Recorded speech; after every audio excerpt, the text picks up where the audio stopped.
നല്ല സിനിമ. ഞാൻ അറിയാലോ ജയറാമൻ്റെ സിനിമകളൊക്കെ എന്ന് പറഞ്ഞാൽ 101% കുടുംബ പ്രേക്ഷകർക്ക് പറ്റിയ സിനിമകളെ ജയറാമൻ്റെ ചെയ്യുള്ളൂ. ഇപ്പോൾ കുറച്ച് കാലമായിട്ട് മലയാള സിനിമ എന്നൊരു അകലം പാലിച്ചെന്ന് വേണമെങ്കിൽ നമുക്ക് പറയാം. പക്ഷേ ഒരു പ്രേക്ഷകൻ എന്നുള്ളവർക്ക് നമുക്ക് റിക്വസ്റ്റാണ്, ജയറാമനൊക്കെ മലയാള സിനിമയിൽ സിനിമ ചെയ്യുകയാണെങ്കിൽ തിയേറ്റർ ശരിക്കും ഹൗസ്ഫുള്ളാവും.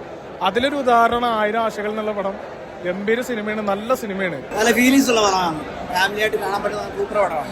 അവസാനം ചെറുപ്പം കണ്ണ് നിറച്ച പടം തന്നെയാണ്. പക്ഷെ പണിന്ന് തുടങ്ങി അവസാനം ഒരു ചെറിയ എനിക്ക് പറയാനുള്ളത് ഫാമിലി ഓഡിയൻസിന് പറ്റിയൊരു പടമാണ്. എല്ലാവരും വന്ന് തിയേറ്ററിൽ തന്നെ കാണുക, ഇഷ്ടപ്പെടും, ഉറപ്പാണ്. അച്ഛനും മോൻ എന്താ പറയുന്നത്, കുടുംബചിത്രം. നമുക്ക് മലയാളത്തിൽ ഇപ്പോൾ ഫാമിലിയായിട്ട് വന്ന് കാണാൻ പറ്റിയൊരു ചിത്രം. കാരണം ഒരുപാട് എല്ലാ സിനിമയും നല്ലതാണ്, ഇതൊരു പ്രത്യേക സിനിമ. കാരണം ഇതിൽ നല്ലൊരു സന്ദേശമുണ്ട്. കൂടാതെ ജയറാമേട്ടൻ കുടുംബനായകൻ എന്നൊക്കെ പറയുന്ന പോലെ വീണ്ടും ഒരു വരവരുത്തിക്കുന്നു. ഏതായാലും ഈ സിനിമ കണ്ടിട്ടുണ്ടെങ്കിൽ എല്ലാവർക്കും മനസ്സിലായി, ഇതൊക്കെ എല്ലാവർക്കും ഉള്ളൊരു ഈഗോ ഒക്കെ ഇതിനകത്ത് കാണിക്കുന്നുണ്ട്. ഇപ്പോൾ സുഹൃത്തുക്കൾ തമ്മിലുണ്ടെങ്കിലും ഇതിൽ അച്ഛനും മോനും തമ്മിലുള്ള ഒരു ഈഗോ അതൊക്കെ കാണിക്കുന്നത് എല്ലാവരും നന്നായിട്ട് അടിപൊളി സൂപ്പർ സിനിമ. നല്ല എക്സ്പീരിയൻസ് ആയിരുന്നു. ജയറാമേട്ടൻ്റെ മോളായിട്ടാണ് ചെയ്തേക്കണേ. എല്ലാവരും തിയേറ്ററിൽ തന്നെ കാണണം. എനിക്ക് വർക്കൗട്ടായി, എല്ലാവർക്കും വർക്കൗട്ടാണെന്ന് തന്നെ തോന്നുന്നത്.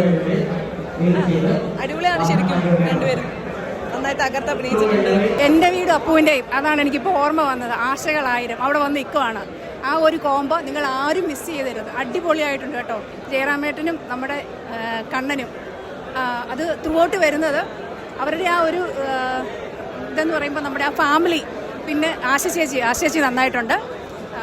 എല്ലാവരും വന്ന് തിയേറ്ററിൽ കാണുക. ആശകളായാലും എനിക്ക് തോന്നിയത് എന്ന് പറഞ്ഞാൽ ഇപ്പം ജയറാമേട്ടനായാലും കാളിദാസായാലും ഭയങ്കര അടിപൊളി പെർഫോമൻസ് ആയിരുന്നു. അത് ഇപ്പോൾ ആശ ശരത്തും എടുത്ത് പറയേണ്ട ഒരു കാര്യം തന്നെ.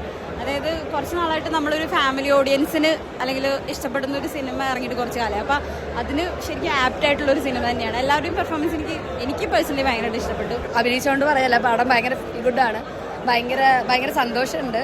കാരണം ഗോകുലം മൂവീസിൻ്റെ ഇത്രയും വലിയൊരു പടത്തിൻ്റെ ഭാഗമായിട്ടാണ് സാധിച്ചത്. പിന്നെ ജയറാമേട്ടൻ, കാളിദാസ്, ആശ ചേച്ചി, അങ്ങനെ എല്ലാവരും ഷറഫുദ്ദീനിക്ക എല്ലാവരും ഭയങ്കര രസമായിട്ടുണ്ട്. നമുക്ക് ഇമോഷണലി ഭയങ്കര കണക്റ്റഡ് ആവുന്ന ഒരു ഫീൽ ഗുഡ് മൂവിയാണ്. അപ്പോൾ എന്തായാലും എല്ലാവരും പടം കാണുക, സപ്പോർട്ട് ചെയ്യുക.